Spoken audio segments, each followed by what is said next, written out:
اور ابو جہل اللہ کے دشمن کی بیٹی یعنی ابو جہل کی بیٹی ایک جگہ ایک مرد کے پاس جمع نہیں ہو سکتے. فَتَرَكَ الْعَلِيُّ خِطْبَةَ، حضرت مولا علی نے پھر یہ خطبہ نکاح چھوڑ دیا. اب یہی روایت صحیح بخاری میں اور مقام پر بھی ہے. اس میں لفظ یہ ہیں کہ جس نے فاطمہ کو اذیت دی، یؤذینی ما آذاہا، جس نے اس کو اذیت دی اس نے مجھے اذیت دی. یہ دیکھیں، یہ صحیح بخاری کی حدیث ہے. حدیث کا نمبر ہے 5230. اسی طرح کی ایک روایت صحیح بخاری میں کئی مقامات پر یہ روایت ہے. ایک جو بات سمجھنے والی یہ ہے کہ بعض لوگوں نے حسن اللہ علیہ نے اسے کفر تک ثابت کر دیا حضرت ابوبکر صدیق رضی اللہ تعالیٰ عنہ کا. حیرت کی بات ہے کہ اگر آپ اس سے یہ کفر ثابت کرنا چاہتے ہیں تو حضرت سیدہ رضی اللہ تعالیٰ عنہا کو تو غصہ اس وقت بھی آیا تھا کہ جب حضرت مولا علی رضی اللہ تعالیٰ نے ابو جہل کی بیٹی سے پیغام نکاح بھیجا تھا. تو ہر غصہ کفر نہیں ہے، اس کی بھی اقسام کرنی پڑتی ہے، اس کی تفصیل جاننی پڑتی ہے. اور دوسری وہاں بات یہ ہے کہ کفر ثابت کرنے کے لیے قطعی ثبوت، قطعی دلالہ چاہیے. آپ نے جس کا کفر ثابت کرنا ہے وہ کفر بھی قطعی ہو اور اس کا ثبوت بھی قطعی ہو. تو لہذا اس لیے اتنی جلدی ایک خبر واحد سے کفر کیسے ثابت ہوگا؟ آپ کو کفر ثابت کرنے کے لیے خبر متواتر چاہیے. اس کے راوی ہے کہ مسور بنت مخرمہ، اور اس کے راوی بھی شہاب زہری ہیں. تو لہذا کفر ثابت کرنے کے لیے آپ کو قطعی ثبوت، قطعی دلالہ چاہیے. ایک اور بات، انہوں نے آج تک ہمیں جو سنایا ہے، اور ظاہر ہے کہ ہمارے نزدیک صحابہ اہل بیت سب محترم ہیں، سب کی عزت ضروری ہے، سب کی عزت کرنا ضروری ہے، سب قابل عزت ہیں. ان میں سے کسی ایک کی توہین بھی ہمارے نزدیک جائز نہیں. اب ذرا غور کیجیے گا نبی پاک صلی اللہ علیہ وسلم نے کس کس کے بارے میں یہ فرمایا ہے، ذرا غور کیجیے گا. یہ میرے سامنے صحیح بخاری کی حدیث نمبر 3783 ہے. سرکار صلی اللہ علیہ وسلم نے فرمایا الانصار لا يحبهم الا مؤمن ولا يبغضهم الا منافق. انصار سے صرف پیار کرے گا مومن اور انصار سے صرف بغض رکھے گا منافق. اور سرکار نے فرمایا ومن احبهم احبه اللہ، جس نے ان سے پیار کیا اللہ اس سے پیار کرے گا.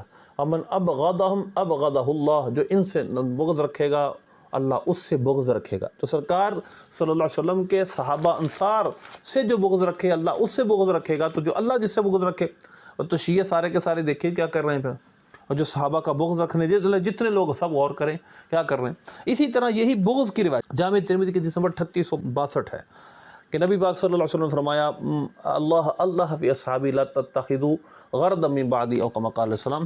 لیکن آخر میں فرمایا من ابغضهم ومن احبهم فبحبی احبهم ومن ابغضهم فببغضی ابغضهم، کہ ان سے جو پیار کرے گا اس نے میری وجہ سے ان سے پیار کیا، کیونکہ سرکار کے ساتھ ان کا تعلق ہے.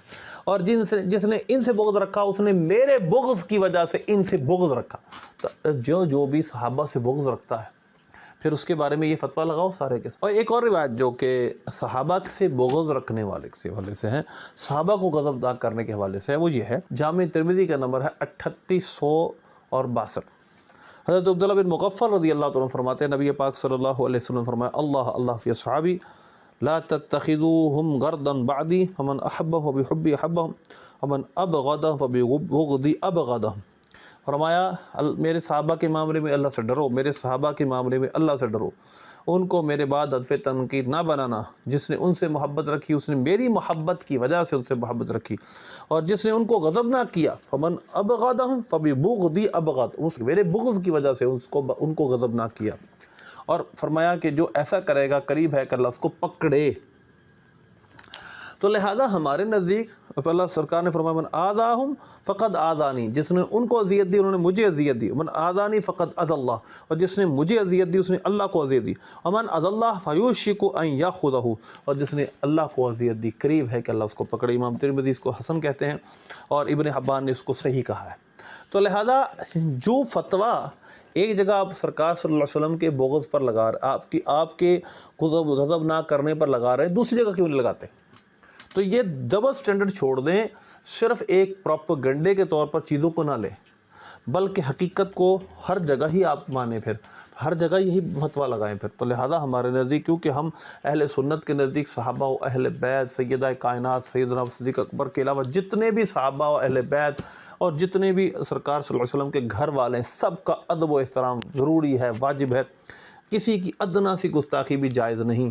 سیدہ کائنات رضی اللہ تعالیٰ عنہ تو بدعت سرکار صلی اللہ علیہ وسلم کے جسم کا ٹکڑا ہے. ہم تو سرکار صلی اللہ علیہ وسلم کے جسم اطہر سے لگنے والی مٹی کا بھی ادب ضروری سمجھتے ہیں، تو لہذا یہ نہیں ہو سکتا. اور صحابہ کا ادب بھی اسی وجہ سے کہ سرکار سے نسبت، حضرت صدیق اکبر کا بھی ادب بھی اسی وجہ سے کہ سرکار سے نسبت ہے، حضرت مولا علی کا ادب بھی اس وجہ سے کہ وہ سرکار سے نسبت رکھتے ہیں، حسنین کریمین سے ہمیں محبت بھی اس وجہ سے ہے، عقیدت اس وجہ سے کہ وہ سرکار کے نواسے ہیں. اسی طرح سیدہ کائنات اور تمام ازواج مطہرات اور اولاد پاک ہمارے سروں کے تاج ہیں، وہ ان کے بارے میں ہم ان کی بات کرتے وقت بھی ہمیں نظریں جھکانی چاہیے. تو لہذا ہمارے نزدیک تو یہ معاملہ، ہاں آپ جو ایک طرف کی بات کرتے ہیں آپ بات کریں، ہمارے نزدیک صحابہ اہل بیت سب قابل احترام.